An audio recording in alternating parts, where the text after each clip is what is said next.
Go ahead and hit record. Welcome to Fundamentals of 4-H, the volunteer training series that I put on. My name is Alicia. For those who don't know me, I'm the Cache County 4-H coordinator. My role here is volunteer development, and then I handle project areas in FCS, gardening, dogs, and leadership. We have we have another coordinator who's Jenny. She's our cache makers coordinator, and she does the STEM side.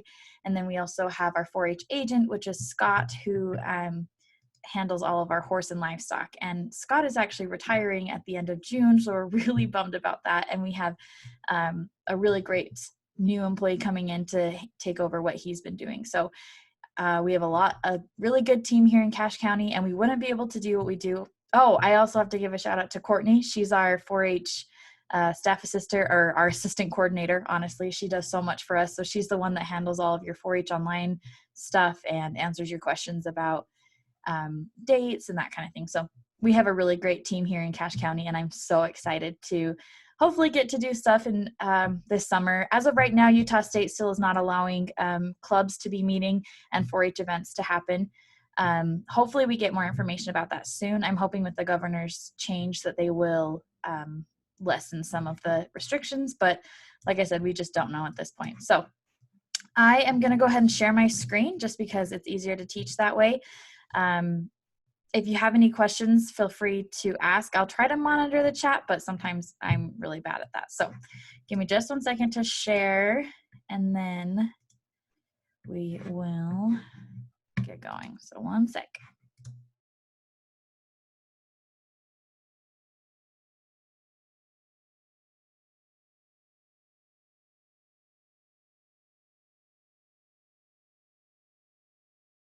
Sorry, I had to restart my computer a couple days ago, and now it's telling me that I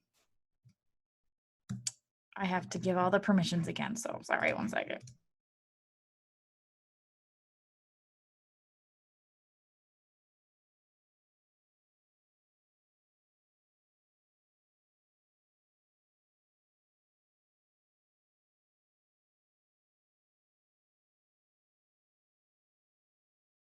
Okay, there we go. So like I said, I hope you guys can see what I am seeing on this with the fundamentals of 4-H. Nick, is that what you guys see? I hope you guys see this. Okay, so like I said, I couldn't do my job without the help of amazing volunteers like you guys, and you really are the people that are on the front lines of the 4-H program. 4-H is built on the back of volunteers, and without people like you guys, this program wouldn't go the way that I wanted it to go. So just some upcoming events. Like I said, we are still kind of up in the air when I made this presentation as far as what things can happen. I'm hoping for more guidance, but we do have our Teen Council Zoom meeting on the 18th. If you have a teen who maybe is not signed up for Teen Council and is interested in being on Teen Council, you can reach out to me and we can get them signed up. We also have our 4-H in the fields that are happening. We've got a professional photographer and some aerospace engineers and another software designer. Those have been really popular for kids to come on a Zoom meeting and meet with other professionals to learn more about what they do. We also have our outdoor challenge that's going on with a partnership with Logan Parks and Rec. We've got fun prizes like bocce ball sets and hammocks. You can find that card on our website, extension.usu.edu/cache/4-H. And then the Junior Livestock Committee is having hog, sheep, and goat weigh-ins the May 30th and June 5th and 6th, and times on that will be in your email. If you guys are checking your email and checking your messages from 4-H Online and our social media, you should never miss anything. Like, we try to get everything out there as much as possible. So when things change, just make sure to check those channels. So I try to keep everything up to date, and I do my best to get information out in a timely manner. So with that said, let's talk about chartering your club. So chartering goes back to why we have 4-H in the first place. 4-H is meant to provide learn-by-doing experiences between caring mentors and youth. It's about small-scale operation that allows kids to participate in leadership, service, and organized club meetings. We could do a really deep dive into research behind it, but let's just suffice it to say that camps and workshops are best, but clubs are better. And we are all about making the best better. So National 4-H has been expecting people to charter their clubs since the beginning, and now the state of Utah is pushing for it more and more in our club meetings. So let's talk about why. Obviously, this isn't actually the reason. I just wanted you to know that a lot of thought and consideration went into making these changes. So starting September 1st, 2020, this is a new enrollment year, all 4-H clubs must be chartered to enroll kids. And we're still trying to make the decision about Fair 2021, but it might be that if they're not part of a chartered club of any kind, then they won't be able to participate in the fair. This sounds crazy, but it's going to make the biggest difference for the kids, and it's going to help us get back to the basics of why we have 4-H in the first place. A club charter is an agreement between you as a volunteer and the National 4-H Council to, 1, use the 4-H emblem, so the clover, appropriately, and 2, follow all policies, rules, procedures. So this protects you as a volunteer from basically getting in trouble. There's only good that can come from this process. It helps to make sure that you are following the guidelines that 4-H sets. You're basically pledging, like our kids do, to make the best better, or to better their head, heart, hands, and health. And it's holding you as a volunteer accountable to make sure that you're doing the best that you can for your club. A few other reasons, like I explained earlier, the best way that we can ensure positive youth development is in a club. That's the whole reason 4-H was started, was these corn growing clubs where kids could get together and experiment and serve and lead, and then they would have a mentorship with an adult.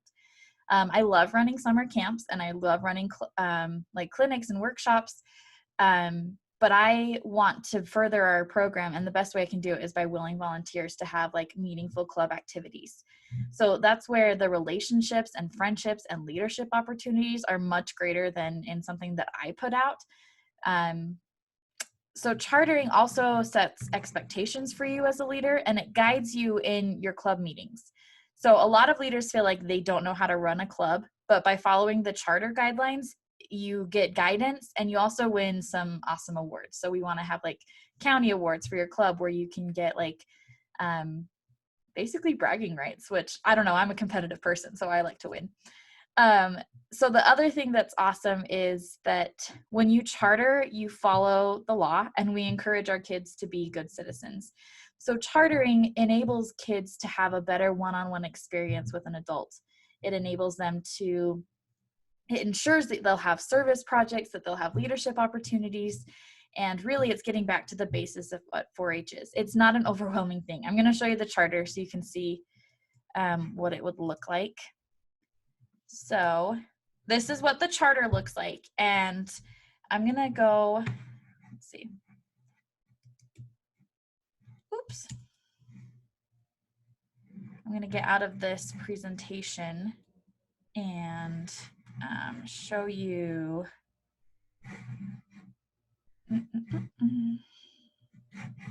what the charter form actually looks like. Give me just a second.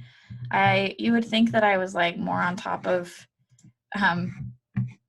my technology, but I guess I am not. So that's okay. And my mouse is not doing what I want it to do. Thanks everybody for your patience. Hate when technology doesn't do what I want it to do.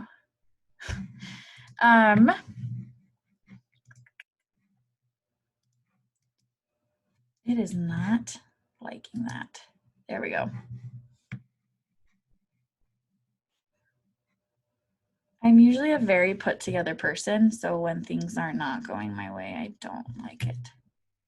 Okay, well, I will send the charter out. I guess it's not wanting to get out of here, so we'll go back to this one. Oh, here we go. I found it. So this is what the charter looks like, and you can see, I hope you can see what the charter looks like. Basically, you just have to have the name of the club information, where you meet as a club.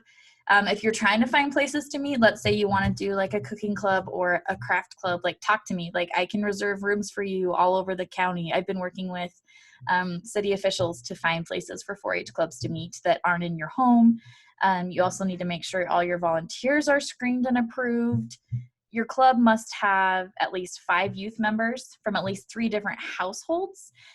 So if you have a family, like let's say there's 3 neighbors, but you're all like cousins, but you live in 3 different households, like you can do that. You need to have leadership in your club, and you need to meet at least 6 times a year. And then just make sure that you follow all the procedures. So I'd also like to encourage each club to select which project they'll be participating in. And this will help us when new people come into the office, that we can say, oh, we have a club for that. Like they already do health and wellness. So they're like Craig Dart in our county has a mountain biking club. And so we can say like, oh yeah, we have somebody that I think you would enjoy meeting with. And then that way the kids can be part of the club in the way that they need to be. So this form is going to be online as well as hard copy in the office starting July 1st. And we'll have Courtney, she's our assistant coordinator. She'll be handling all the paperwork for this. So I'm going to switch screens here for a second. So we go back to the PowerPoint. There we go. Okay. So like I said, this is what the charter looks like. It's really self-explanatory. 99% of our clubs are already doing this. This is eliminating family clubs though. So we will no longer have that option in 4-H Online. And it's going to require some energy and effort on your part. But I think that it'll be better for the kids in the long run. And that's what we are focused on, is positive youth development. So like I said, starting September of 2020, we won't have family clubs available on 4-H Online. There will be an option for kids to do an independent study, but we really, really want kids to be in a club, even if it's a summer club or once a month. 6 times a year is not a big commitment. So that's just something to keep in mind when you're planning your club meetings, is like, and with your club too, you can say you don't want to accept more members. Let's say you only want to have, your 12 kids and you can't handle anymore, or you're willing to accept new members, but I need to help find a volunteer for you. That's fine. I'm happy to do that. So that's kind of what the charter looks like. So now I want to talk about how we go about chartering. So this is Courtney. This is kind of the process that we're going to walk through. So first you'll submit the charter to the office, either online, I'll send out there's going to be a form, or in person. So Courtney will process and approve the charter. She'll make sure that everything's checked off. And once the charters are approved, she'll put them onto 4-H Online, and then your kids can enroll. So you have to charter your club before kids can be part of it. We are going to encourage everyone to charter at the beginning of the 4-H year. Because kids are going to have to be enrolled in their project and their club by July 1st of 2021 to be part of the fair. And this also helps to make sure that your kids are meeting regularly to go over their projects, to talk about how they can improve. So then once that's done, there's not going to be a general club for 4-H anymore. It's all going to be this, like a chartered club. Now there are going to be kids who maybe only want to go to like one state event, and obviously we'll find something for them, but we really want to ensure that positive youth development is happening in the way that the National 4-H Council as well as our state leaders have asked us to do. So with that said, charter applications will open July 1st. I will make sure that the form is ready to go and that we have some printed here in the office for you to pick up and fill out. If you charter at the beginning of the year, obviously that's going to be easier, but let's say we have a new club that gets formed in May, like I'll happily help them charter in May. But if you know you're going to be doing stuff in the 2020 to 2021 enrollment year, it's easier to just get it done now. And that way you don't have to worry about it come next summer where you're like, oh, we have to charter before our kids can even sign up. So that's just something to keep in mind. Okay. So are there any questions or comments, thoughts about chartering? Any new swig drinks I need to try? Like I'm open to whatever. I'm going to stop sharing my screen and come back if it'll let me. Okay, so let's see.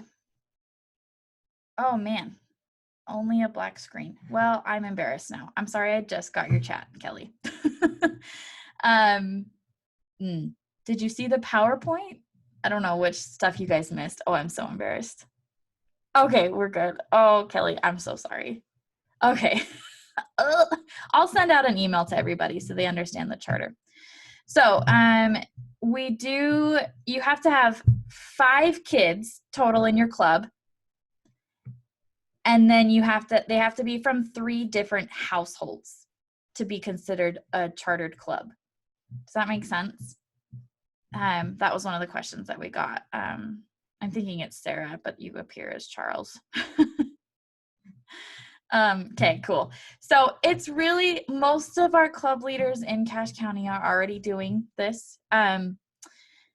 We just want to be making sure that kids are getting the best 4-H experience that they possibly can. And then it's also, like I said, going to help us here.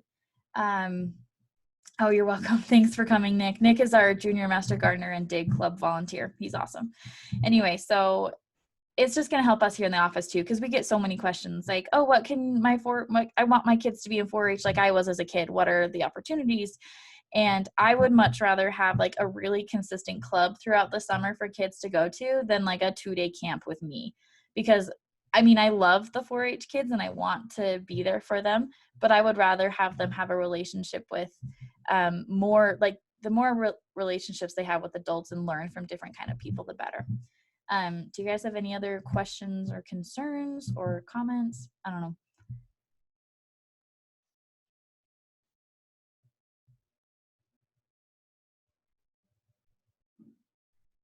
You guys are all super good volunteers. So it's funny. The ones that come to these kind of trainings are the ones that don't need it. So Clover Buds, yeah, they'll need, it's the same thing. It doesn't matter what age they are. So if I understand, Cody, do you have like a specific Clover Bud club, or is this just like if you have a Clover Bud age kid? I'm just going to talk. Is that okay? Yeah, that's fine. So this is my first year doing it, and I have a little bit of Clover Buds, but I just want to, I've previously like registered. Is chartering different than when we registered before? So chartering is for your club. And then if you just sign up as a Clover Bud, they'll like starting in this next year, they have to have they are going to have to be part of a club to participate in 4-H stuff. So what we'll do is my hope is that as we get more clubs being chartered, I'll be able to say, hey, there's a club in your area that's meeting. We'll like hook you up together. Does that make sense? This is more of an organizational thing. Yes. Like making sure that we know our obligations, but also kind of an organizational piece for you guys. And you can have like community clubs. So if you guys know a group of people that want to meet out in Smithfield, you can start the Smithfield 4-H club. And then you just meet once a month as this club and you talk about your projects. So the idea is just to get kids outside of just like their families and doing 4-H the way that it needs to be done, and not just like the Friday before the fair, like, I think I'll put something in the fair. Like, that's not the reason for 4-H. So as far as like staying a family group, that option is actually completely going away starting next fall. There will not be an option to even register as just a family club. So what we suggest is finding other people in your area, or I can help you by hooking you up with other people in your area to make a bigger 4-H club. Just so that you can still get that experience. Because you have to think about the reason why we do 4-H. It's not just to be in the fair. It's not just to earn money and prizes and ribbons. The point of 4-H is to make the best better and to ensure that our kids get the best experience possible. So using the emblem correctly, that's a great question. Basically, it just means that you're not going to like, so 4-H branding guidelines are really rude, and they don't like it when you put something like over the clover, or if you change the clover to pink, or if you tilt it a weird way, like it has some pretty weird guidelines.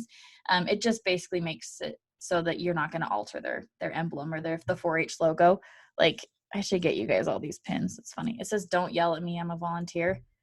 But so it basically means like I won't change this to be pink, or I won't like put it upside down, or I won't put words over it. So you just agree to follow their branding guidelines. Okay, so as far as a master list of cache clubs, I've been working on one, but when chartering opens, it'll be a lot easier to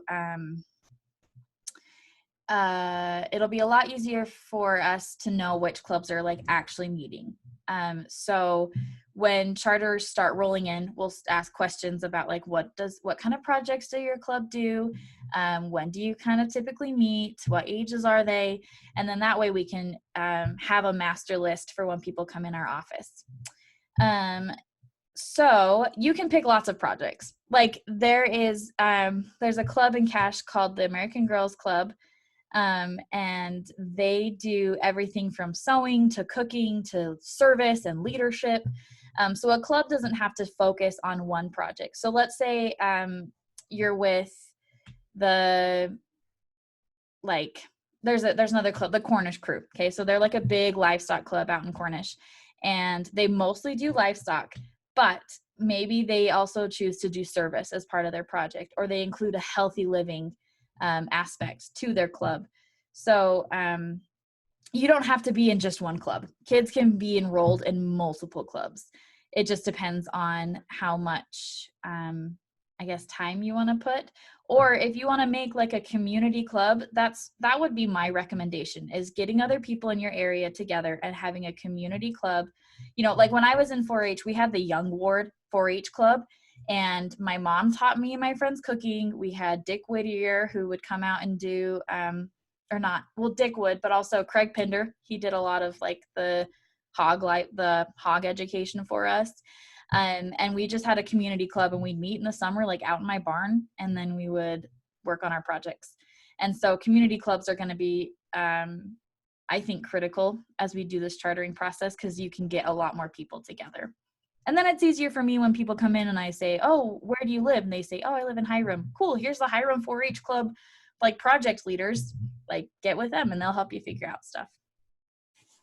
Yeah. So Alicia, I did, with my daughter that's now older, we just had a group of parents that got together, and then we asked the kids what they wanted to do. And we, as a group, decided, okay, we want to do these 3 projects.